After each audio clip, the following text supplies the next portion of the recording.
하나님의 말씀은 로마서 6장입니다. 로마서 6장 12절부터 14절까지. 로마서 6장 12절부터 14절까지 제가 읽어드립니다. 그러므로 너희는 죄가 너희 죽을 몸을 지배하지 못하게 하여 몸의 사욕에 순종하지 말고. 로마서 6장 12절입니다. 13절 또한 너희 지체를 불의의 무기로 죄에게 내주지 말고 오직 너희 자신을 죽은 자 가운데에서 다시 살아난 자같이 하나님께 드리며 너희 지체를 의의 무기로 하나님께 드리라. 14절 다 같이 읽을까요? 시작.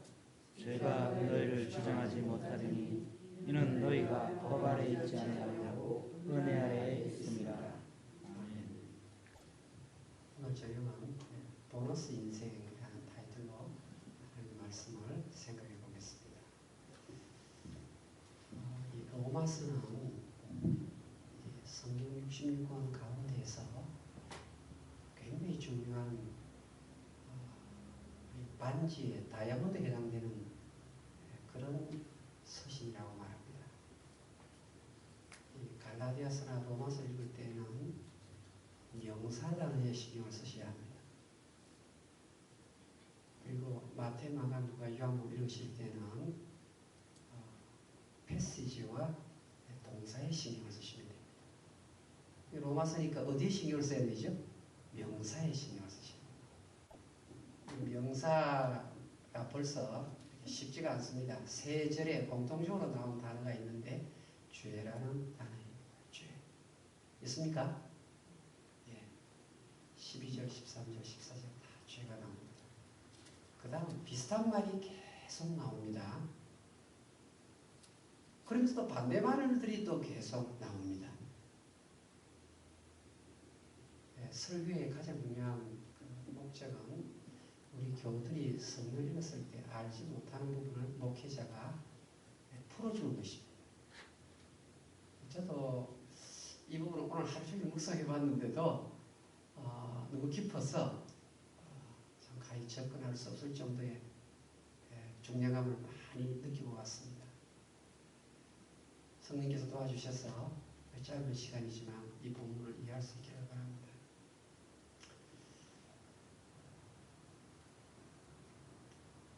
우리 아버지는 교회는 안 나가지만 교회 다니는 사람보다 훨씬 낫습니다. 이런 이야기를 여러분도 들어봤고 저도 종종 듣습니다. 우리 아버지는 교회 안 나가시지만 교회 나가는 사람보다 훨씬 낫다. 무슨 말이에요? 예수 믿는 사람이 가짜 믿음이다 이 말입니다. 예수 믿음이 향기가 나와야 되는데 예수 믿음에 믿는 사람 같은 생활에 본이 있어야 되는데 교회 가서는 거룩한 것 같은데 물건을 사고 팔 때 보니까 믿는 사람보다 못하더라고요. 자, 믿음이라는 것은 생산적이고 열매를 맺는 것이거든요. 굉장히 믿음은 힘이 있는 것이에요. 그런데 믿는 사람이 힘이 없고 고개가 꺾여서 풀 죽은 사람으로 산다면 내가 가진 이 믿음이 성경이 말하고 있는 믿음이 맞는지 다시 한번 확인하시오. 아니면 쏟다가 천국 못 가고 지옥 가는 것입니다. 그래서 종교를 일으켰던 마르틴 루터, 저는 개인적으로 이 루터라는 처치를 참 좋아합니다. 여러분 이 유럽의 전체에 흐르는 그 믿음의 그 뿌리는 전부 다 루터교입니다. 여러분 유럽에 한 가보시면 독일이 살아있어요. 그리고 독일의 그 루터의 그 파워가 유럽 전체를 붙들고 있다고 해도 과언이에요. 세계에서 사실은 루터교가 제일 큰 종교입니다. 그러니까 로마 캐톨릭을 제외하고는 루터란들이 세계에서 제일 많습니다. 그러니까 미국에는 침례교가 많지만 우리 한국에는 장로교가 많지만 세계는 루터교가 제일 많습니다. 마르틴 루터가 뭐라고 이야기했는가 하면 이 사람은 수도원 생활을 한 사람이거든요. 교회 안에서 있었던 사람이에요. 근데 이분이 하면서 하나님을 드러내는 것이다. 믿음이란 물건을 사고 팔면서 하나님을 드러내는 것이다. 믿음이란 부모와 자식 간에 대화할 때 하나님을 드러내는 것이다. 믿음이란 부부 사이에 하나님을 드러내는 것이다. 이건 무슨 말이에요? 교회 안에서 믿음을 논하면 그건 믿음이 아니고 바깥의 생활 속에서 공부하면서 직장 생활하면서 회의하면서 하나님이 막 드러나면 그 사람이 진짜 믿는 사람이고 그 사람이 생산적이고 에너제틱한 믿음의 파워를 보이는 사람이라는 것이죠. 그러면 한 가지 고민이 있습니다. 어떻게 하면 내가 좀 그런 믿음을 나타내 보이면서 살 수 있을까? 그래서 사도 바울이 이미 고민을 알고 있었습니다. 제가 가지는 고민, 우리 모두 가지는 고민을 알고 있었습니다. 어떻게 하면 믿음 생활을 제대로 할 수 있는가? 그게 오늘 로마서 6장 12절, 13절, 14절 답인 것입니다. 우리 한번 볼까요? 로마서 6장 12절 그러므로 너희는 죄가 너희 죽은 몸을 지배하지 못하게 하며 그러므로 너희는 죄가 너희 죽을 몸을 지배하지 못하게 하여 몸의 사역에 순종하지 말고 12절에 말고가 있고 13절에 말고가 있죠. 여러분 보입니까? 양쪽에 말고. 자, 성경 자세히 보셔야 돼요. 그러면서 너희는 죄가 너희 죽을 몸을 지배하지 못하게 하여 이 말이 14절에 죄가 너희를 주장하지 못하리니 같은 뜻이죠. 그러니까 12절에 나오는 첫 번째 패시지와 14절에 나오는 첫 번째 패시지가 단어는 바뀌었지만 의미는 같습니다. 여러분 정신 바짝 차리고 보셔야 합니다. 여러분 믿음 생활을 좀 제대로 하고 싶은데 어떻게 하면 믿음 생활을 제대로 할 수 있습니까? 죄가 지배를 하기 때문에 죄가 무엇을 지배한다고요? 다른 말로 하면 우리 인생을 지배하고 있기 때문에. 그래서 자꾸 교회 안에서 믿음 좋은 것 같은데 생활에서 그리스도 향기를 나타내지 못한다는 것이죠. 그래서 이 죄의 파워가 대단하다는 거예요. 죄가 어떤 식으로 파워를 쓰기 때문에 물건을 사고 팔면서 물건을 주고받으면서 왜 하나님 드러내지 못하는가? 죄 때문이라고 말합니다. 죄의 어떤 영역일까요? 그것은 내가 오늘 이렇게 힘든 인생길을 걷는 것은 다 내가 뿌린 죄값이다 라고 자꾸 자기를 죄의 형벌로 몰아가게 만든다고 합니다. 누가? 죄가. 오늘 현재 내가 이 모양, 이 상태로 된 것은 나의 실수 때문이고 나의 죄 때문에 하나님께서 죄에 대한 형벌로서 나를 이 콘으로 몰아넣었다. 이 의식이 계속 살아있기 때문에 생활 속에서 그리스도의 향기를 나타내지 못한다고 합니다. 그게 지금 12절, 13절에 말고예요. 여러분, 오늘 우리 찬송합시다 했죠. 무슨 말입니까? 우리 예수 믿는 사람은 과거에 죄를 안 지은 사람이 어디 있나요? 다 죄를 지었잖아요. 그런데 이 복음이라는 것이 무엇인가 하면 과거에는 내가 허물과 죄의 실수 속에서 살아왔고 내가 죄를 범했지만 이제는 예수를 믿기 때문에 그 예수님이 나의 죄를 다 가셨고 나는 이제 예수 안에서 자유인이 되었다. 이게 바로 믿음입니다. 이게 바로 복음입니다. 그러니까 예수 결박 푸셨도다. 모든 결박 푸셨도다. 나의 결박 푸셨도다. 나는 자유해. 할렐루야. 아멘. 그래서 우리 예수 믿는 사람은 죄의 값으로 내가 죄에 대한 형벌로 내가 이 고생을 한다. 이 의식에서 하루빨리 탈피하셔야 합니다. 그래야만이 생활 속에서 하나님을 드러낼 수 있는 거예요. 여러분, 이 마귀의 특징은 에베소 6장 12절에 이 세상의 어둠의 주관자, 그게 바로 마귀와 마귀의 졸개들이 하는 일이에요. 그러니까 이 세상에서 어두움을 만드는 자가 누구냐? 마귀라고 해요. 마귀는 이 세상에서 어두움을 주관하는 자예요. 그런데 보세요. 여러분, 어두움이 어디 있나요? 아니, 목사님, 어두움이 온 사방에 있지 않습니까? 근데 가만히 보세요. 정말 여러분들이 어두움이 어디 있다고 생각하십니까?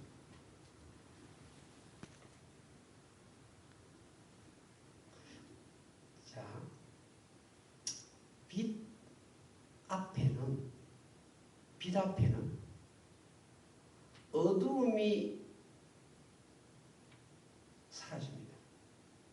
이 말은 지금 이 자리가 어두움의 자리였는데 빛이 비치니까 어둠이 순식간에 사라져버렸어요. 이 말은 분명 어둠이 있었는데 빛 앞에서는 어두움이 있었지만 어두움이 없는 것으로 된다 이 말이에요. 분명 우리가 죄인이고 죄가 많은데 빛 대신 예수님 앞에 가면 그 죄를 예수님이 다 씻기셨어요. 예수님이 십자가에 달리셔서 우리 죄를 다 가져가셨다는 사실. 언제 어둠이 생기고 언제 그림자가 지는가 하면 우리 인생이 태양을 바라보고 사는 한 그림자를 못 봅니다. 그러나 의의 태양이신 예수님을 등지는 순간 바로 내 눈앞에 그림자가 생깁니다. 사도 바울이 굉장히 깊은 원리를 이야기합니다. 너희 이 육신의 죽을 몸을 죄의 종로로 하는 쪽으로 그렇게 해서는 안 된다. 다른 말로 하면 보세요. 주일 오후 예배에 드리고 가십시오. 그렇게 권하지요. 그러면 어떤 생각이 드는가 하면요. 목사님, 내가 주일 오후 예배 드리겠습니다. 이까지는 뭐죠? 좋은 생각이에요. 그런데 그 순간 마귀가 어떻게 하냐면요. 다음 주부터 이라는 거예요. 주일 오후 예배 드리십시오. 그러면요. 우리 가슴 속에 당연히 오케이. 그럽니다. 그런데 마귀가 한 단계를 더 딱 이야기합니다. 다음 주부터. 여러분, 마귀는 우리의 목적을 절대로 바꾸지 않습니다. 목적이 뭡니까? 오후 예배 드리는 거잖아요. 수요일날 교회 나오는 거잖아요. 그거 안 건드립니다. 그런데 어떻게 하는 거예요? 살짝 끝을 바꿔요. 다음 달부터 이렇게 하는 거예요. 성경 공부 있죠? 성경 공부 좀 한번 해보시죠. 내 마음속에 그래, 내 성경 공부 해야지. 그러니까 목표 얼마나 좋습니까? 마귀는 목표를 건드리질 않아요. 우리 믿는 사람들이 목표 세워놓으면 그래, 목표 마음껏 세우라고 말합니다. 성경 공부 해야지. 그런데 막상 성경 공부 가려고 하면 이상하게 발이 떨어지지가 않아요. 그래서 아이들 방학하고 나면 그때부터 이 성경 공부 하겠다는 거예요. 이 방법을 살짝 바꿔요. 그러면 교회 헌금 하는 법도 똑같습니다. 헌금을 하나님께 우리가 드리는 것, 이거 얼마나 교회를 든든하게 하고 하나님의 일입니까? 그러면 마귀가 와서 헌금해야지 그럽니다. 그런데 뒤에 단서를 하나 붙입니다. 어떻게 붙입니까? 지금 이번 달 형편이 얼마나 어려운데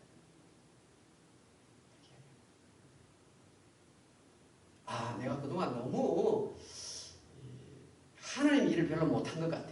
그래서 이제부터 내가 하나님 일을 좀 해야 되겠다. 딱 그렇게 결심하면요. 마귀가 그럼요. 옆에서 이래 하나님 일 해야죠. 그런데 어떻게 또 방법을 틉니까?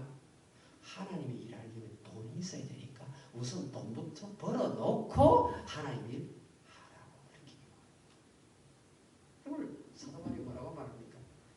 너희 몸을 너희 지체를 불의의 병기로 죄에게 드리지 말고 그렇게 하지 말라는 겁니다. 그 다음 뭐예요? 성경에? 말고 그 다음요. 너희 13절 중간입니다. 오직, 이제 오직 나왔어요. 같이 읽겠습니다. 시작.